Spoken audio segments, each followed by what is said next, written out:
Señal Internacional. España está semi-paralizada por la huelga de transportistas que protestan por el alza del combustible. Advierten que la situación podría empeorar. Los camioneros mantienen en jaque a España. La huelga de transporte en protesta por los altos precios del combustible se ha convertido en un conflicto de Estado, según las principales organizaciones del sector alimentario, que alertan de que existe un claro riesgo de desabastecimiento. En los supermercados empiezan a escasear productos y numerosas empresas han tenido que interrumpir la producción o incluso cerrar sus fábricas.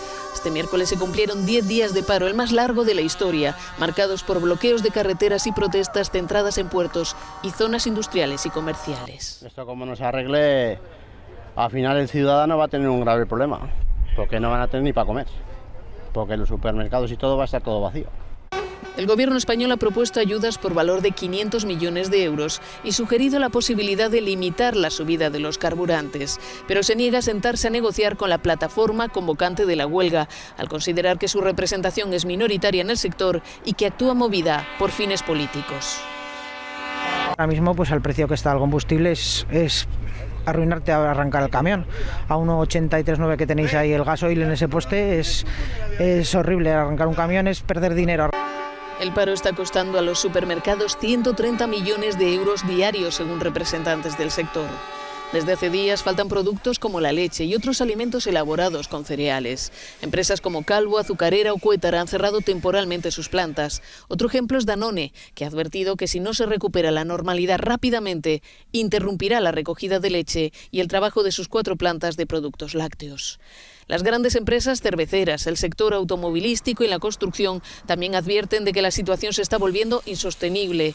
Y el malestar por los altos precios de los combustibles se extiende. El próximo domingo, taxistas, autobuses de transporte no regular, conductores de vehículos de alquiler y ambulancias han convocado una manifestación en Madrid. De nuevo se emite una alerta mundial por una futura crisis alimentaria, ya que Rusia y Ucrania son importantes abastecedores de trigo.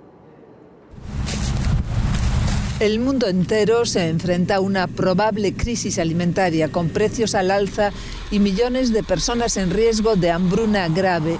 Y esto porque la guerra en Ucrania amenaza el suministro de cultivos básicos, ya que este país es uno de los mayores exportadores de alimentos. Pero, ¿cómo cultivar, cosechar y exportar bajo el asedio y las bombas?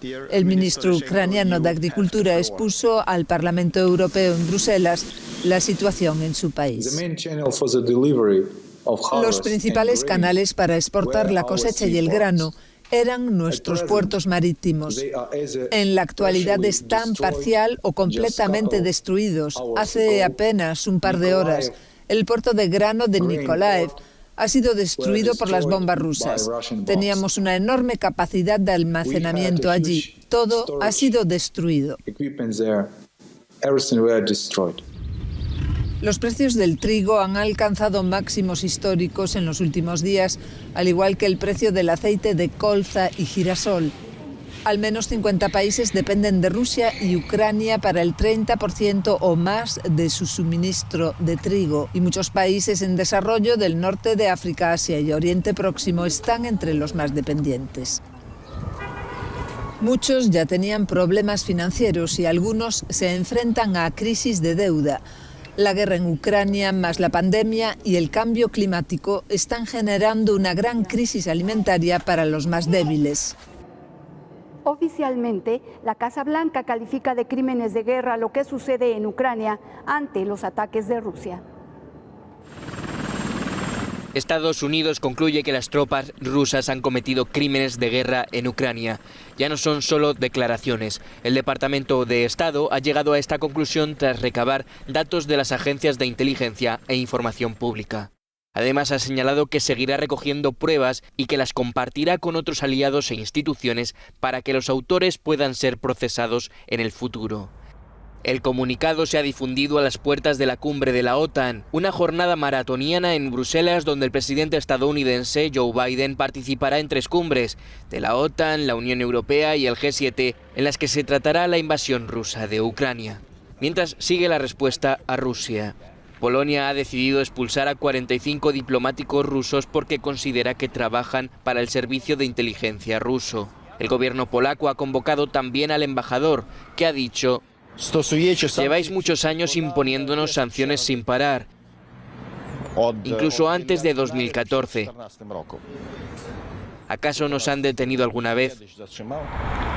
Moscú, que prepara una respuesta a esta expulsión de Polonia, ya ha enviado la lista a Estados Unidos de los diplomáticos estadounidenses que deben abandonar Rusia después de que Washington expulsara a funcionarios rusos de la misión permanente del país ante la ONU.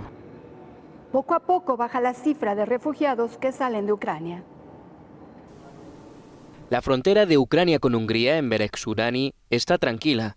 Los refugiados que huyen de la guerra son llevados desde aquí en autobús al llamado punto de asistencia en el centro de la localidad. Hace 2 semanas llegaban hasta aquí 1.400 personas al día. Hoy son más bien 300 o 400. Una de ellas, Elena, partió sola desde la sitiada Kiev. La situación es grave en nuestra ciudad. Es por ello que decidí que debía ir a otro país. Mi madre se quedó. Decenas de miles de refugiados han aparecido por este pueblo de unos 1000 habitantes en las últimas semanas. La mayoría se queda unas horas o tal vez un día. El centro está atendido por trabajadores municipales, ONGs y otros voluntarios, incluidos algunos que han venido de Israel para ayudar. Solo la Orden de Malta cuenta con unas 70 personas en la zona. Muchas personas vienen ahora de zonas de guerra y muchas están incluso traumatizadas, por lo que es muy importante que estemos a su lado, incluso en este corto tiempo que están aquí en el punto de ayuda.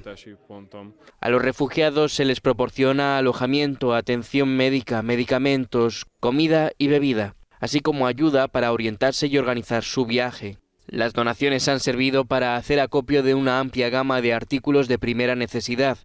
Esta es una de las habitaciones donde se alojan los refugiados. Los voluntarios intentan hacerla lo más acogedora posible, incluso con juguetes.